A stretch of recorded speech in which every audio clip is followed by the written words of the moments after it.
Hi guys, I'm Danny, and I started a Sunday gym because I've noticed lately that people tend to go to colleges and universities without actually knowing why they're there. And afterwards, starting jobs that are unfulfilling. So I'm interviewing different professionals to see what they have to say and share their knowledge and experience with you. I hope you enjoy it. Right on, Peter. Thanks for joining me. How are you doing today? I'm doing fine, thank you. How about you? All is well, thank you. The program will be focused on three main questions. What do you do for a living? How did you get there? And how did you knew that this was the way to go? So that's what you do for a living, please. Well, what I do for a living is that I'm a writer, editor, cartoonist, and animator. And A man of art. I've been adding job titles for a long time, and that's part of what I love about my career. I went to a small liberal arts college in Maine in the U.S., and I've always thought that my career has been the career equivalent of a liberal arts education, jumping from subject to subject and task to task and skill set to skill set, which is at this point, I can say that's a pretty fun way to do it. I have had maybe 20, 25 men of art, I call them, on my program from all over the world, from Italy, from Asia, from the United States. Few. What I love about you is, and this is, I don't know how, but it's like you guys are like that. It's an absolute hell if somebody puts you on a 9 to 5 job. You know, you just you can produce amazing things, but you can do it when the muse hits you. And the muse doesn't care about 9 to 5. There's no such thing as schedule, it just hits you. And I hate it because I just can't do it. But I love talking to people that are like that because it's tremendous joy. As long as you're bringing up the muse now, people who are watching this, I don't want them. For me, the muse is a very specific thing, and there's a lot of talk in artistic circles, or people maybe who are standing outside the artistic circle wanting to get in, who say, if only the muse would strike, then I can do that great work. Actually, what happens is you start doing the work, and the Yeah. muse hits you while you're doing it. So the muse isn't out there, pointing fingers. Okay, now it's your turn. It's more who has the pencil in their hand, who has the creative drive, who is honoring that, and what ideas do they come up with while they're doing the work rather than before they do the work. So that's tip number one for me anyway. Makes a lot of sense. So were you walking the street one day and you were like, let me be man of art and drawing and comics and everything, or did something else lead you to that? It was so funny when people ask me when I had the first inkling that I had a creative career ahead of me. I can honestly tell them that the first time it hit me was when I was in about 8 years. I was about 8 years old. I was at my friend Amazing. Gary Gilbert's birthday party, and I was standing in his backyard, and a bunch of activity as there is at a birthday party. And I can't remember. I must have said something witty or smart or whatever. But my other friend, Craig Crump, was standing next to me, and he looked at me and he said, Peter, you have a way with words. And how funny that I would have. I mean, I stopped at that moment and I'd never heard that expression before. And as I said, I can't even remember what I said to inspire it. But the fact is that, from a very early age, I felt like I could string sentences in a way that not a lot of other people were doing it. So, there's lots of doubt and hesitancy and anxiety in building the career that I've had. There But always is. yeah, exactly. That's how you know you're doing it right, if all those things adhere to you. But so we can get into the nuts and bolts of it if you want to. But I've been hearing that about my writing and about my ability to create things for a long time. So it's just a matter of sweeping aside like all the self-doubt, not that it's all gone, but sweeping aside enough so that I could be productive. That's pretty good. And it's amazing when you hear this from a young age because basically I mean, you didn't knew, but you had a pretty good idea of of how to proceed. You said about uh, art university that you went to, and actually that's why I started this whole program. Um, I knew what this podcast, this program aside, I'm in finance. I've always been in that field because this is my high school education, bachelor, master. I was about to start a PhD. I didn't because something came up. But maybe I will again. But yeah, and I knew from 15, 16 years old what I'm going to do for a living. Turns out that you and I are actually a pretty solid minority because and all my friends are like that, and I thought that everyone is like that, but I was wrong. And people tend to go to colleges without basically having an idea why they should. And they get the first thing, they graduate, because let's be honest, it's not that difficult to graduate college or university today. It just isn't. Like I was in my bachelor and master was from 2008 to 2012, I think, or 13, something like that. And I was drunk like at least 50% of the time. So yeah, it's not that difficult. No. Uh, and once they graduate, they just grab the first thing they can, work with related to their diploma, and they're miserable because it's not for them. And this isn't an insult. I didn't make the whole thing to insult people because I have nothing better to do. I'm highlighting. And I'm always giving that example. I've lost money. I'm sure you have lost money somewhere, somehow. We lose friends, we lose relationships. This is part of life. This is how it is. And we just move on. That's a normal thing. But when you lose a lot of time, because 5, 6, sometimes 7 years in a young person's life, well, that's a lot of time, and it's pretty much lost. And that's a bit of an issue for me. That's actually the main reason I started the whole thing. So you did say that you always had it in you, which is amazing, but you're clearly a very talented guy. So that talent could have been used in a different direction, but you went specifically over there. Was it a gut feeling that you had? Were you specially mentored or tutored for it? How did you know that this was the way to go? Well, it's pretty funny because and I've heard this a lot in creative circles.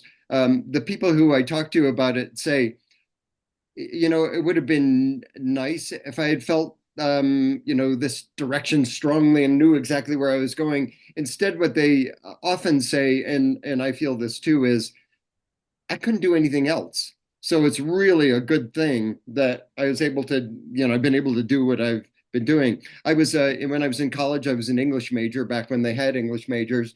And I did a lot of writing. Then I wrote a novel for my senior thesis, which, not everyone was doing. It's a terrible novel. I can reassure you. It hasn't been published. It never will be. It should not. But what I showed myself while I was working on that was that I could do with the concerted effort, I could write gosh, it must have been 200,000 word. No, it wasn't that long. It was probably about a 95,000 word manuscript. Terrible, but I produced that over the course of probably 8 months, my senior year in college. And even though that didn't or hasn't yet turned out to be the direction I went in, I saw in myself that I had a capability to concentrate and see something through. And honestly, you were talking earlier about a 9 to 5 job, killing your soul, etc. I only recently was released from that kind of work. I spent decades reporting to a job, showing up at 7:30 a.m., working hard as I could, harder than most people that I was with. I didn't have any regrets with that about that. I had a series of writing and then magazine jobs and book writing jobs that were just a matter of showing up at the office and putting in the time. But I was also a family man, had 2 kids. I wasn't going to be selfish and Yeah. say, yeah, good luck, kids. I'll let the wolves raise you, and I'm going to concentrate on my super deluxe creative career. I didn't do it that way. I felt I had a responsibility to make a living in life. That fed into the work that I'm doing now. But I don't have any regrets for those decades that I spent as a writer and as a magazine editor, because I feel like that You was what did was the right thing. appropriate. It was the right thing to do at that time. But the point I want to make about this is that inside each of those jobs that I had over the course of those decades, there was the pearl or the essence of what I'm doing now. And it's just a question of when that essence could develop into a full-time vocation for me, which it has now. Um, but I don't regret all the stuff I did to prepare for that.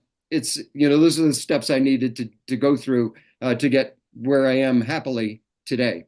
Yeah, it was part of a pretty good journey. And keep in mind, I'm from Southern Europe, so you know that situation you're in when you hear the words, you understand them, but you don't really understand the meaning.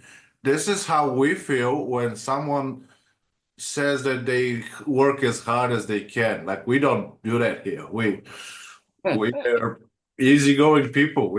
We work, but not that much. Like Uh, yeah, uh I just got back from a cruise down the Danube. I probably floated through your hometown. from where? I was on a ship from Budapest It's an amazing and city. finally ended up in Istanbul. I went to Bucharest too, a bunch of towns along the way. Man, Istanbul is magical. Magical. I don't like it lately. I don't even know how many times I've been there. I've been there more than 30 times over the last 25 years. Mm, And it's not the same as it once was, but it still carries this magic within it, and it's beautiful. Uh, the museums are like crazy expensive now. Back then uh, they weren't, and not because inflation or anything. Just back then they were like super affordable. yeah. I It's didn't mean to derail things. I just thought, we may have had a close encounter recently. yeah. I'm always telling everybody if you can like afford a vacation, do it in the third or the fourth week of November in Denmark. I graduated in Denmark. It's amazing place. But third or fourth week of November in Copenhagen, it's because it has this Christmas spirit, but because it's not Christmas, it's not overcrowded. You remember those old movies like about the fairy tales and everything is covered. You feel like that it's magical. It's tremendous. Okay, we shouldn't have come home. That's the answer. I have a few sub questions, and I really love talking to people like you because so far I've never received the same answer. What was the biggest setback when you start a project like that, a book, a drawing, or something like that? What is the biggest thing that pulls you back? You know, the enemy of all creation is that feeling of unworthiness that I should not be allowed to create. I'm not good enough. My work isn't as special as some other people's. Um, I don't even deserve to do this. I'm terrible at it. All these, all the negative self-talk that you get into whenever you're starting something new. So, I've been through enough of those really difficult circumstances of feeling like an imposter, feeling like this time I've really done it. They've asked me to do something I can't do, and this is all going to be a catastrophe. All that negative self-talk is just a waste of time. What you Yeah. really need to do is to uh, be gentle with yourself, acknowledge that you're starting something new and difficult, and realize you're going to have your take your lumps while you're doing that, and people are going to say mean things to you. You're going to be dismissed. You're going to be told that you're just not good enough and you should go away. That's all very predictable. The unpredictable thing is when you are able to tell yourself, sure, all this is difficult. I'm having a hard time now. I'm going to keep on going straight through. What was it? The Churchill quote: "When you're going through hell, keep going." Yeah. That's that's the answer in creative career because you're going to experience a lot of negative things, but to tap into what you're meant to do, you have to go through those negative things to get to the positive. A couple of years ago, a couple of days ago, about a week ago, I was watching because I hate nature, but I love watching it on YouTube. I'm so much of an indoor guy, I really didn't even notice that there was a COVID lockdown. That's how I live. And it was very interesting. It was an episode about buffaloes. And when they sense the storm, because you know animals can sense the storm, and they just go through it. They don't run away from the clouds. They go through it so that it can be over faster. And Ah, I'm like, but man, we should be doing that too, you know? That's like go. hey, I live in the American West. The bison is our symbol out here. I get it. You see that storm, you plunge into it, and either you'll be swept away in a tornado or you'll get to the other side. Sadly, the only thing I know, sorry, about the American West is from what I was able to learn from Assassin's Creed 3 and Red Dead Redemption. I have never been there, so but I like what I saw, definitely. Well, I live in Colorado. It's a beautiful place, and you and I couldn't be more different that way because when I'm not at this desk, I'm out there doing all those natural things that you hate. Well, I don't hate them. I think I'm kind of like afraid of them, so maybe that's why I'm not into it. And there's a huge lake near my city, and when the weather is good, which is most of the year, I'm going boat rolling over there. But again, it's like super controlled environment. Everybody knows one another. I don't think there's a thing that can surprise me. So that kind of, but like there was this one girl that I really liked. I really liked her. So I went hiking with her. That was I'm about to be 34 pretty soon, if all goes well. But yeah, I'm not into that. But I like it, just watching it. I have a fourth question. I never put it in the description when I sent my invites. But then again, if you've watched like any episode, you would kind of know what it is. If you can give my viewers and the audience one advice, and my audience is mostly made of people that are wondering like, if this education for me? Is this job for me? Am I doing the right thing? If you can give them one advice at top of your head, what will it be? You know, what I would tell them to do. Okay, so let's assume that the people who are watching this are, they're going through a career program or a, development in a college or university, and they're thinking, this isn't completely right for me, and I don't know what is. What I would recommend that they do is to survey the landscape of their lives and find that one pearl, that germ of a spark of interest that um, that really does excite them. And it doesn't mean that you need to go full time after that, chasing that spark or that pearl. What you need to do is honor that instinct that you have an interest there. And with any luck, we're all going to live long lives. I've lived longer than you have. And what has happened for me is that a spark here, if you honor it, you pay attention to it, you nurture it, can become a little bit bigger the next step you take in your life, and maybe a little bit bigger on that, after that. And so perhaps, when you're on your first job, there's 95% of it that you find tedious and horrible, and Yeah. 5% of it that you really love. So what your career goal then is to take that 5% and make sure that the next thing you do, that part of your job is 12%. And then the job after that, 25%. So what you're really doing over the course of a lifetime is searching for the spark, blowing on the spark, getting it to be bigger until it can turn into a conflagration in your life, meaning that it's all consuming, it's throwing off lots of energy and heat, and you're doing what you love to do because you've nurtured that spark to get to where you're going. But nobody should think that they have to have the whole plan worked out right from the start. In fact, that's what a long life is for, is Yeah. to migrate from where you are now to where you are. I love it how you put it because, when you look at the field and you're looking for that one pearl, you already carry the spark in you. So you will recognize the pearl rather easily.